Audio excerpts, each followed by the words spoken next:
After the release of the first Doctor Strange, director Scott Derrickson was immediately keen to produce a sequel. He and co-writer C. Robert Cargill already had several different ideas in place, as many of their weirder ideas for the first movie had been rejected by Marvel, who had nonetheless encouraged them to hold on to these for a potential sequel. Derrickson wanted the second one to follow a similar structure to the Dark Knight trilogy, where the second film would introduce the hero's most iconic villain from the comics, after establishing the hero's origin in the first film, wanting to include the villain Nightmare and expand on the characters of Hamir and Jonathan Pangborn after their minor roles in the original. No pressure then. By December 2018, a sequel was greenlit with Derrickson returning as director and Bandersnatch Crinkletop reprising the titular role, with a release date set for May 2021. Derrickson wanted the sequel to be the first scary MCU film. Clearly never saw Eternals. Saw my life flash before my fucking eyes with that one. Very sorry. Hoping it would explore more of the gothic and horror elements from the comic books, wanting to make it a no-holds-barred, gnarly horror movie, taking inspiration from The Witch and Hereditary. However, in January 2020, it was reported that both Derrickson and Cargill would be walking away from the project due to creative differences. Reportedly, Marvel were not interested in making the kind of movie they wanted to, and they were unwilling to compromise their vision, probably because Wanda killed the poor guy. That doesn't seem fair. This left Marvel to go on the hunt for a new director, considering other horror filmmakers such as Ari Aster, Mike Flanagan, Robert Eggers, and Jennifer Kent, until they found their way back to the king of horror himself, Sam Raimi. Initially, Raimi had no interest in the project, as the critical and audience backlash to Spider-Man 3 had caused him to lose faith in his abilities as a filmmaker, and he hadn't directed a movie in over 9 years, his last being Oz the Great and Powerful. Yeah, maybe you should call it quits. Choose your words wisely. However, he reconsidered after watching the first Doctor Strange, which he thoroughly enjoyed, and he signed on in February 2020. Michael Waldron was then brought on to rewrite the initial draft of the script after Marvel were pleased with his work on the first season of Loki, but things quickly took a turn for the worst. Waldron was only given 3 weeks to hand in a finished script, and Raimi had begun to feel panicked and rushed to meet the film's planned production start date. It shows. It's gonna be okay. On top of that, the COVID-19 pandemic caused all of pre-production to take place remotely, and the constant shuffling of release dates meant that the movie's release was continually delayed. However, Raimi said that he was relieved by these setbacks, as it gave him and Waldron ample time to rewrite the script in a timely manner. It doesn't show. It's gonna be okay. Waldron stated that the biggest hurdle during writing was the character of Wanda. He always intended for her to be a villain, but was worried that it would be too confusing for those who hadn't seen WandaVision, so he rewrote it to make sure that it would make sense to those who had not seen the series. Didn't really do a great job there, mate. But that's not what I want. However, after a planned Doctor Strange appearance in WandaVision was scrapped late into its production, even more rewrites to this film were needed to correct this. Guys, the last time a script went through this many rewrites, we got Suicide Squad. You gotta do better. This universe sucks. Waldron wanted to explore the idea of multiple versions of the same characters from alternate universes, which is where he got the idea for the Illuminati. Yes, the Illuminati are now officially in the MCU. I don't exactly call that being reasonable. And the idea for them to be introduced and then immediately killed off was inspired by Aliens, where the badass space marines are introduced only for them to get immediately massacred. However, more problems presented themselves when Marvel decided to swap the release dates of this film and Spider-Man No Way Home. This annoyed Waldron, as he had been writing the script under the assumption the Multiverse of Madness would come out first, meaning he had to again do massive rewrites in order to cover up any continuity errors. It shall be done. Production finally began in November 2020 until April the following year, and Basildon Cocklepot said that this is his favourite experience playing the character thus far, compared to his other appearances in Avengers and Spider-Man, where he felt he was just along for the ride. However, Raimi was somewhat less enthusiastic, stating that Marvel had ordered around 40 minutes of footage to be cut from the picture, and he and Waldron basically figured out the movie during filming, with the ending being thought up about halfway through the shoot. Damn right. Doctor Strange in the Multiverse of Madness was released on May the 6th, 2022, and was another financial success, grossing $955 million worldwide. That's a lot. But critical reception was mixed, praising the visuals and Elizabeth Olsen's performance as Wanda, but heavily criticizing the screenplay. Despite their best efforts, it is pretty obvious that this was supposed to take place before Spider-Man No Way Home. I mean, they do make reference to that film's events. We have experience of the multiverse. Most recently, there was an incident with Spider-Man. But throughout the movie, Strange always seems completely confused and surprised at the events of the multiverse, despite having already experienced everything from the last film. So it does dent a good chunk of the movie's impact. In fact, how does he remember the events with Spider-Man if he doesn't remember who Peter Parker was? It all happened because Peter Parker went to him to make the wish and caused the spell. So in his head, oh, there's loads of multiverse issues, Spider-Man's there, oh, there's 3 Spider-Men, oh, there's Doc Ock, and I don't know how this happened. Why does he not question this? And considering all of these different universes are coming forward, why doesn't he ever consider asking anyone else for help? The Guardians, Thor, and shit, I guess they're the only ones who can really help in this situation. But still, I also think he saves people in the most random and convoluted way possible. Dude, just warp the obstacles to another location. You're causing even more chaos and destruction here. Would you even suspect that this is a film in the MCU? It looks like something out of The Legend of Zelda. But I must say, it's a pretty graphic video game boss kill for a Marvel film. In fact, they really did achieve what they set out to do. The movie is a whole lot darker and grittier than the previous installments. Strange even possesses a corpse and becomes zombie Strange. It's so fucked up and I love it. Doug Jones lookalike motherfucker. I get scared. I'm not fucking surprised! But why is he even invited to Christine's wedding in the first place? It's explained that her new husband is a big Doctor Strange fan, but come on, it's her ex and he treated her like crap. I never stopped caring about us. Yes, now is the time to discuss your past relationship. At her wedding. And the movie does get a laugh occasionally. Spider-Man, he has the powers of a spider. Hence the name. Gross. Does he look like a spider? No, more like a man. Climbs walls, shoots webs. Yeah, bingo. Out of his butt? No. Oh, well, maybe, I don't know. How has she never encountered any versions of the famous Spider-Man in any universe? But we're 28 movies in a row now, and yet... The Book of Vishanti? It's not real. It's a fairy tale. It doesn't exist.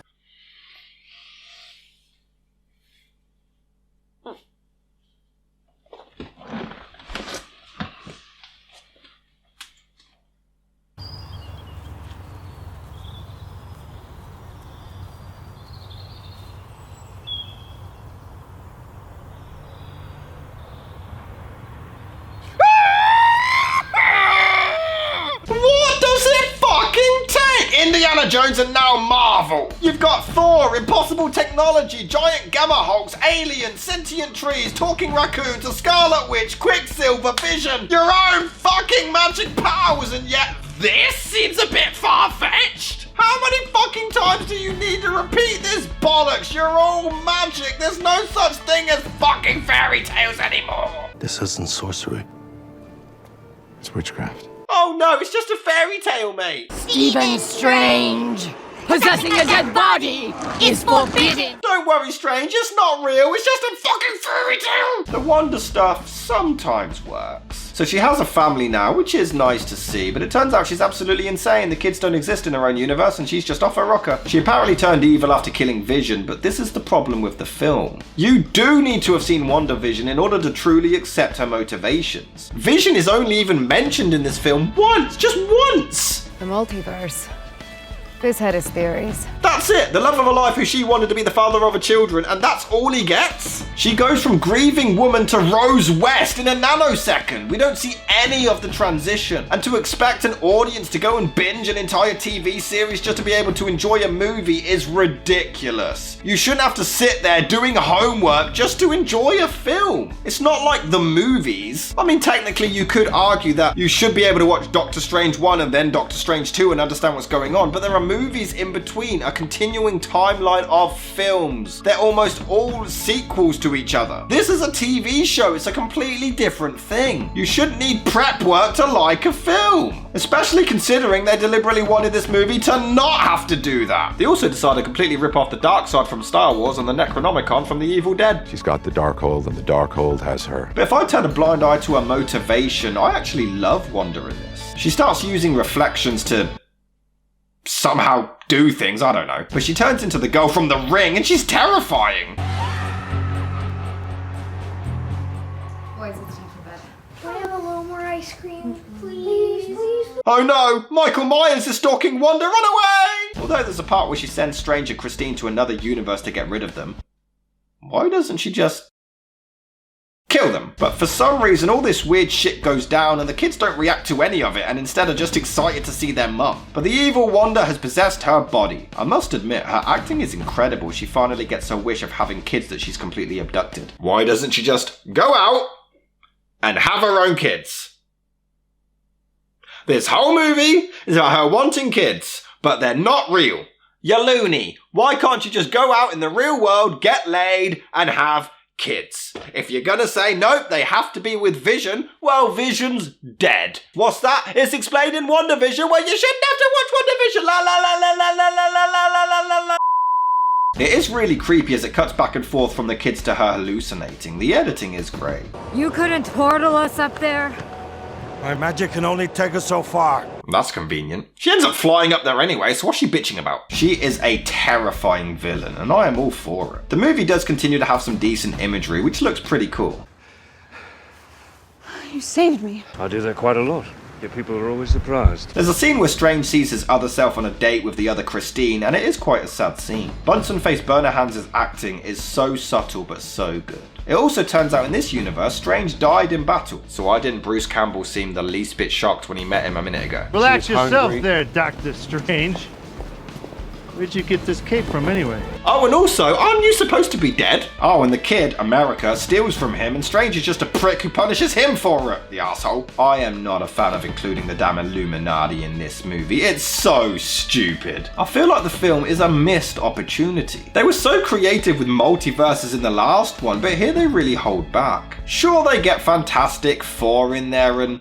a black Captain Marvel? Oh, outrageous! Cancel them immediately! And Professor Xavier, but they could have literally gone through so many past films. Ang Lee's Hulk, the original shit Captain America, any of the other X-Men. Why not go all out? Cleverly enough, the actors playing the Illuminati actually never met each other. They all filmed their scenes on separate green screens, and you can't really tell. It was also heavily rumoured that Ryan Reynolds was going to cameo as Deadpool, but this never came to fruition. It was also rumoured that Tom Cruise would appear as the villainous version of Iron Man, known as Superior Iron Man, as part of the Illuminati, since Cruise was originally in the running to play the character in Iron Man, before Robert Downey Jr. was cast. Raimi liked the idea, but ultimately didn't go through with it. No shit, genius. The plot itself is pretty generic. We have a boring new character we know nothing about, who supposedly holds all the power and they have to protect them at all costs. Yeah, the Terminator franchise would like a word. Fair play for originality, I guess, but the Illuminati are a bit shit. Wanda manages to kill 2 of them in the first 10 seconds.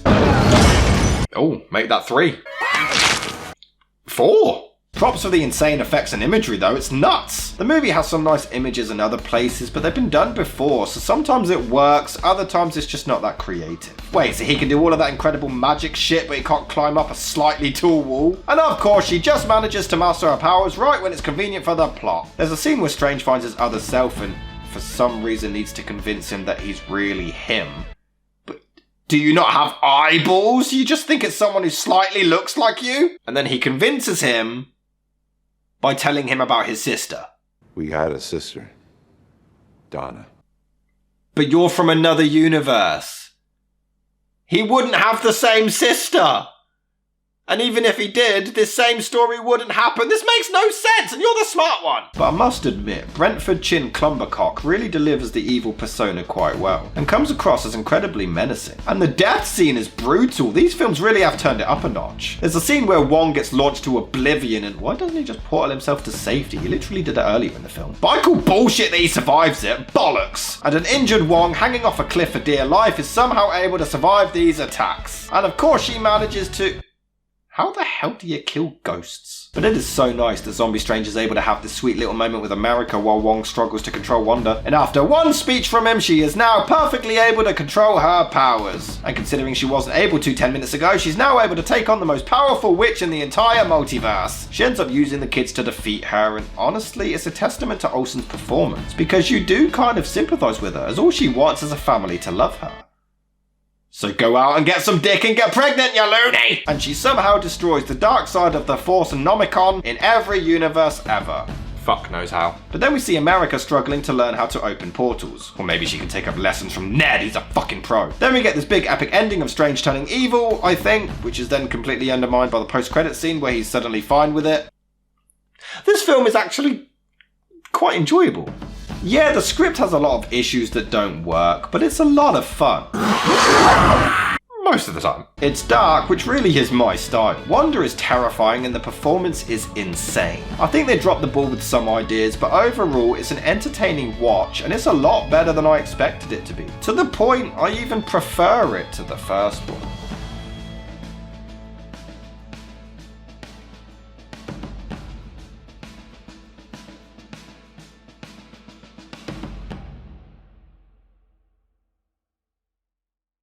Why did you do it so far away? So you can see that it's a field. But you're gonna zoom in on you screaming anyway.